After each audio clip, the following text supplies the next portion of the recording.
एक अहम बात है कि कैशलेस इकोनॉमी, हमने आपको पहले भी बताया, इसको फरोग देने के लिए अगर आप नॉन फाइलर हैं और अब आप अगर बैंक से नकद रकम निकलवाने जाते हैं तो एडवांस टैक्स की शरह 0.6% से बढ़कर 1% है। आपने 1 लाख रुपए निकलवाया तो आपको 1000 रुपए उस पर टैक्स देना पड़ेगा। ज्यादा की इनकम अगर 50,000 कैश निकलवाएं। और इस सिलसिले में इनकम टैक्स के हवाले से एक नया क्लासिफिकेशन सिस्टम मुतारिफ कराया जा रहा है। फाइलर्स और नॉन फाइलर्स के फर्क का खात्मा किया जा सके, उसके तहत जो लोग अपने गोशवारे और वेल्थ स्टेटमेंट जमा करवाएंगे, सिर्फ वही लोग जो लोग अपने गोशवारे यानी कि इनकम टैक्स रिटर्न्स जमा कराएंगे और वेल्थ स्टेटमेंट जमा कराएंगे, सिर्फ वही बड़े मालियाती लेन देन कर सकेंगे जिनमें गाड़ियों और गैर मनकूला जायदाद की खरीदारी, सिक्योरिटीज और म्यूचुअल फंड्स में सरमायाकारी और बाज बैंक अकाउंट्स खोलने की सहूलत जैसी चीजें शामिल हैं। इन लोगों के लिए जरूरी होगा कि एफबीआर के पोर्टल के जरिए अपनी माली हैसियत, आमदनी, तहाइफ, कर्जे और विरासत जैसे माली जराए के दस्तावेजी सबूत फराहम करें।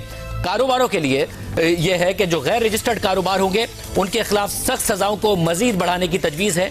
उसमें उनके बैंक अकाउंट्स मुंजमद करना, जायदाद की मुंतकली पर पाबंदी और संगीन जराइम में कारोबारी जगह को सील करना और सामान को जब्त करना शामिल होगा।